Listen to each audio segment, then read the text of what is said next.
जय श्री राधे कृष्ण। आप सभी का हमारे YouTube चैनल पे बहुत बहुत स्वागत है। आइए आज सुनते हैं गुरुवार व्रत की कथा। गुरुवार के दिन भगवान बृहस्पति देव का पूजन किया जाता है। जो भी सच्ची श्रद्धा के साथ गुरुवार का व्रत करते हैं, भगवान बृहस्पति देव का पूजन करते हैं, गुरुवार व्रत का कथा श्रवण करते हैं, तो भगवान बृहस्पति देव की कृपा से उनके सभी दुख और कष्ट दूर हो जाते हैं तथा भगवान बृहस्पति देव आशीर्वाद प्रदान करते हैं।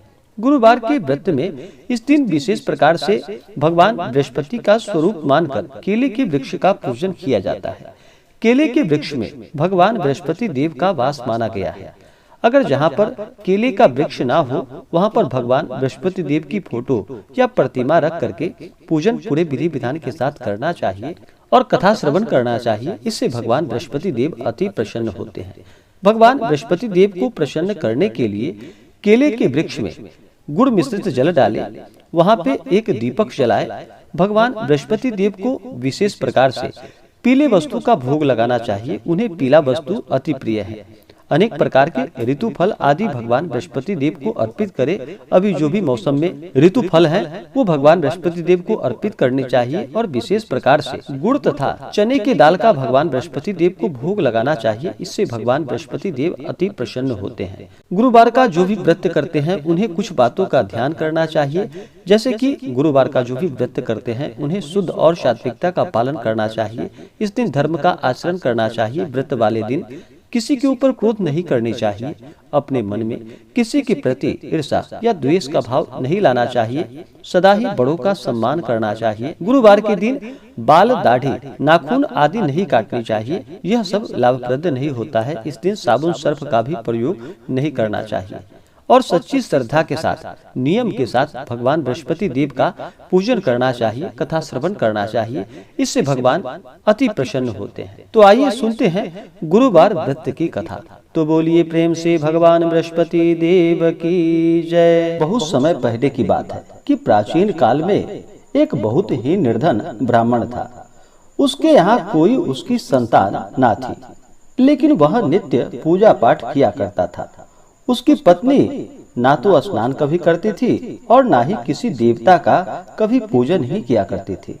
इस कारण ब्राह्मण देवता अत्यंत दुखी रहते थे। अपनी पत्नी को बहुत समझाते, किंतु उसका कोई परिणाम ना निकलता।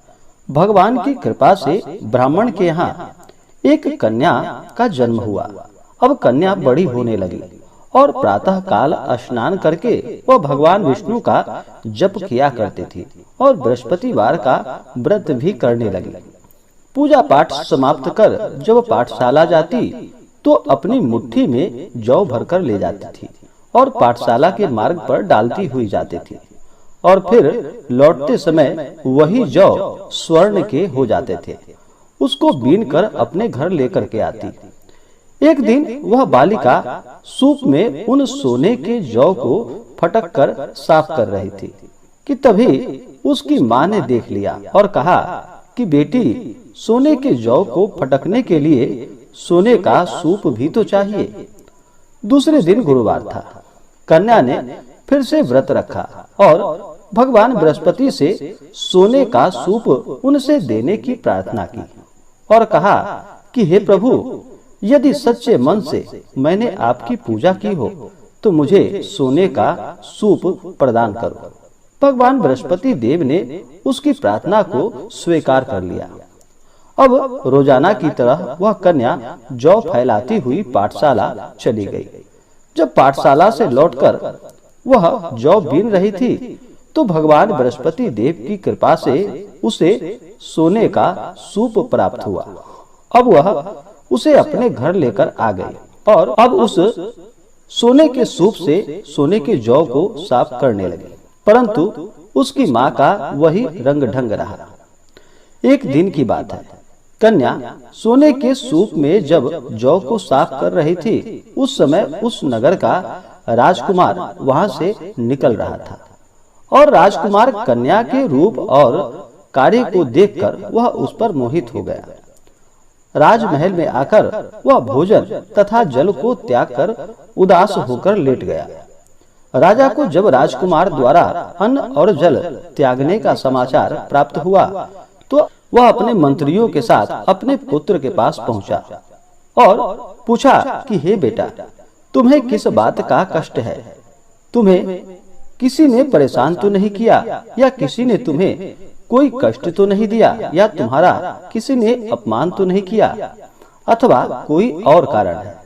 मुझे सब बताओ, मैं वही कार्य करूंगा जिससे तुम्हें प्रसन्नता की प्राप्ति हो सके। अपने पिता की बातें सुनकर राजकुमार बोला कि हे पिताजी, मुझे किसी बात का कोई दुख नहीं है।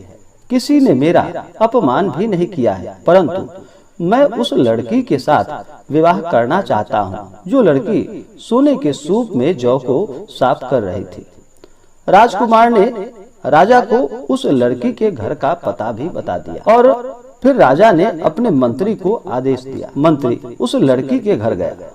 मंत्री ने ब्राह्मण के समक्ष राजा की ओर से निवेदन किया। कुछ ही दिन बाद ब्राह्मण की कन्या का विवाह उस राजकुमार के साथ संपन्न हो गया।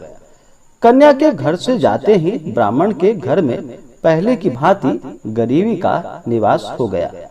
एक दिन दुखी होकर ब्राह्मण अपनी पुत्री से मिलने पहुंचा। बेटी ने पिता की अवस्था को देखा और अपनी माँ का हाल पूछा। ब्राह्मण ने सभी हाल कह सुनाया। कन्या ने बहुत सा धन देकर अपने पिता को वहां से विदा कर दिया, लेकिन कुछ दिनों के बाद फिर वही हाल हो गया। ब्राह्मण फिर अपनी कन्या के यहाँ गया और सभी हाल अपनी पुत्री से बोला। तो पुत्री बोली कि हे पिताजी, आप माता जी को यहाँ लिवा लाओ, मैं उन्हें वह विधि बता दूंगी जिससे कि गरीबी दूर हो सके। ब्राह्मण देवता अपनी स्त्री को साथ लेकर अपनी पुत्री के पास राजमहल पहुँचे। तो पुत्री अपनी माँ को समझाने लगी कि हे माँ, तुम प्रातः काल स्नान आदि करके भगवान विष्णु का पूजन करो और बृहस्पतिवार का व्रत करो तो सब दरिद्रता दूर हो जाएगी। परंतु उसकी माँ ने उसकी एक भी बात नहीं मानी। वह प्रातः काल उठकर अपने पुत्री की बच्चों का जूठन को खा लेती थी। एक दिन उसकी पुत्री को बहुत गुस्सा आया। उसने अपनी माँ को एक कोठरी में बंद कर दिया और फिर सुबह उसे स्नान कराकर पूजा पाठ उससे करवाया तो उसकी माँ की बुद्धि ठीक हो गई। इसके बाद वह नियम पूर्वक पूजा पाठ करने लगी और प्रत्येक बृहस्पतिवार को व्रत भी करने लगी। और फिर बृहस्पतिवार के व्रत के प्रभाव से उसे सभी प्रकार के सुख और समृद्धि की प्राप्ति हुई। मृत्यु के बाद वह स्वर्ग को गई। वह ब्राह्मण भी सुख पूर्वक इस लोक का सुख भोग कर अंत में स्वर्ग को प्राप्त हुआ। भगवान बृहस्पति देव सभी कामनाएं पूर्ण करते हैं जो सद्भावना पूर्वक बृहस्पतिवार का व्रत करता है एवं कथा पढ़ता है अथवा सुनता है और दूसरों को भी सुनाता है। भगवान बृहस्पति देव उसकी सभी मनोकामनाएं पूर्ण करते हैं। तो बोलिए प्रेम से भगवान बृहस्पति देव की जय। इसी प्रकार से जो भी सच्ची श्रद्धा के साथ गुरुवार का व्रत करते हैं, भगवान बृहस्पति देव का पूजन करते हैं, कथा श्रवण करते हैं, तो भगवान बृहस्पति देव प्रसन्न होते हैं और अपना कृपा प्रदान करते हैं। तो आशा करता हूँ कि यह जानकारी आपको अच्छा लगा हो।